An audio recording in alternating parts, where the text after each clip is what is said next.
Mexikóban másképpen állnak a halálhoz, mint Magyarországon vagy a világ más részein. Talán már találkoztatok vele, hogy mit is jelent ez a gyakorlatban, nézzük meg a részleteket.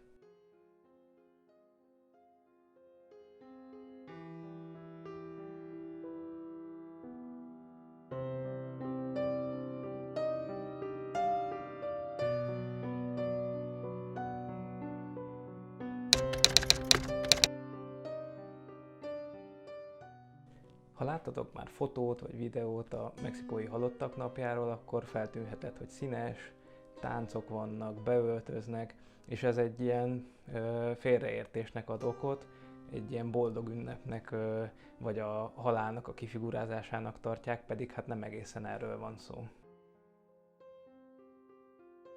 Ugye Mexikó is keresztény ország, bizonyos szempontból még konzervatívabbak is, mint az európai keresztények, és ez keveredik az ősi indián hagyományokkal, hitvilággal. Ezek az ősi indián elemek a mai modernkori Dia de Muertosban is fellelhetőek. Az egyik ilyen az például a mexikói kopaszkutya, a solo, ami hát ugye a különböző azték és maja kultúrákban is hát a túlvilágra gyakorlatilag a belépőt jelentő társ. Aztán ezen kívül például az úgynevezett kopál gyantának a használata, amit égetnek, ilyen kis gyakorlatilag ilyen megkövesedett kis gyantadarabok, aminek egy nagyon jellegzetes, különleges illata van. És hát ugye ennek a jelentése gyakorlatilag az, hogy ez alapján, az illat alapján találjanak haza a holtak. És ugye ezt is korábban az ősi indiánok használták különböző megtisztulásra, különböző rituálékhoz. Tehát ezek az elemek így tovább öröklődtek ebben a hagyományban. A tradícióra ráerősít még a visszatérő elemek, úgymond kellékeknek a használata, ilyen például a cempasúcitl nevezetű virág, ugye az egész temető és a házban felállított oltárok is ebben a narancssárga színben pompáznak. De mégis az egyik fő központi elem a már említett oltárnak az állítása.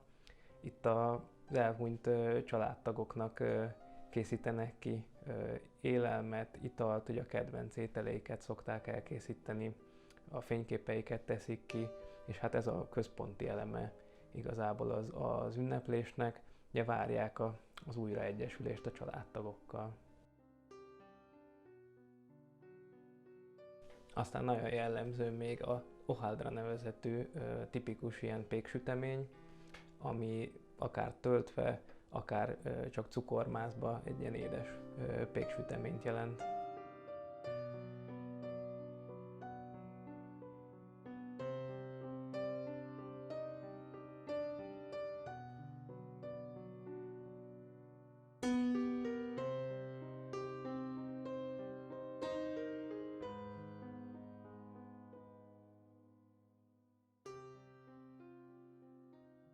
Ezt a színvilágot teszi még gazdagabbá az úgynevezett papel picado, ezek a kis papírmasék, amik ilyen figurákra vannak kivágva, ugye ez is ilyen nagyon színes.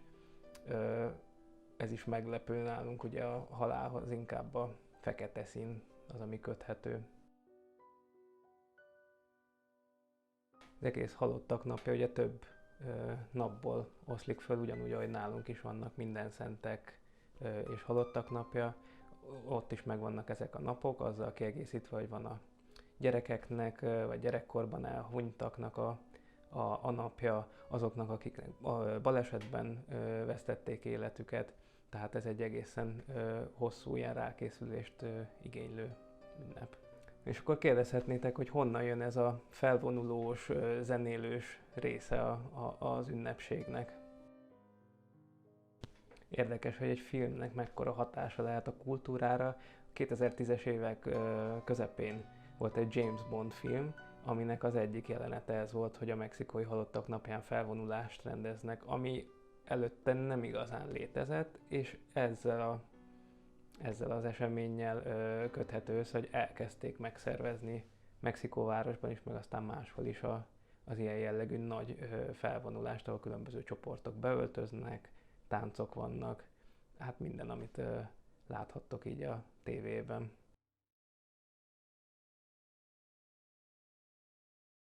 Az utóbbi években volt egy nagy sikerű rajzfilm is, a Coco című, talán találkoztatok már vele, és hát ugye az is a halottak napjáról szól, és abban nagyon szépen elmesélik az egész kulturális hátterét ennek, ugye azért építenek oltárt, hogy tudják a holtak, hogy gondolnak rájuk, nem felejtették még el őket, és a virágok jelképezik azt az ösvényt, ami alapján megtalálhatják ugye a saját sírjukat, illetve hát, hogy hazatalálhatnak és egy napra vagy egy délutánra ugye együtt lehetnek a szeretteikkel. Ebben a filmben is, vagy rajzfilmben is ugye feltűnik a mexikói kopasz kutya, a Solo.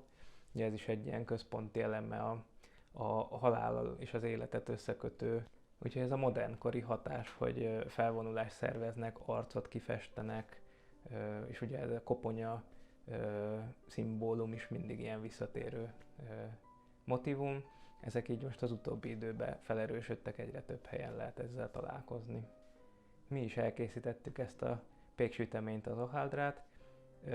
Lent a leírásban meghagyom a receptet is, hogyha esetleg valaki szeretné megismételni.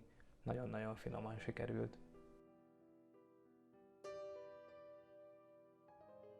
Az hojaldra formája, kinézete, tartalma is tájegységenként változhat. Úgyhogy ez így, amit itt láttak, ez a közép-mexikóinak megfelelő, vagy az országban általánosan elfogadott standard. És a koponya motívumnál térhetünk vissza egy kicsit arra, hogy miért is gondolják, hogy a mexikóiak viccelődnek a halállal.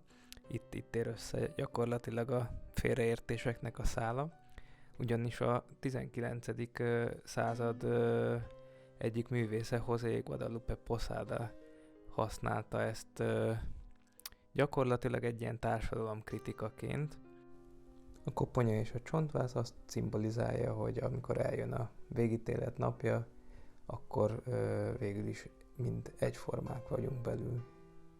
Ez a gondolat nagyon megtetszett egy 20. századi híres művésznek, Diego Riverának, és ő is felhasználta ezt a saját festményei kapcsán, és ekkor kezdődött el a halottak napjával kapcsolatba hozható ilyen úgynevezett Katrinának a használata, mint jelkép. Ha lehet olyat mondani, hogy így összefoglalni, hogy miről is szól ez az ünnep, akkor szerintem leginkább arról, hogy különböző kultúrákban különbözőképpen viszonyulnak a halálhoz, és ehhez különbözőképpen dolgozzák föl. A mexikói abban érdekes, hogy a holtakkal megpróbálnak legalább egy napra újra egyesülni, ápolni ezt a kapcsolatot, nem feledik el őket, és az öröm az ennek szól, hogy megmarad a kapcsolat, nem pedig annak, hogy valami morbid módon, hogy meghaltak, vagy kifiguráznák a halált. Úgyhogy szerintem ez egy nagyon szép hagyomány a mexikóiak részéről.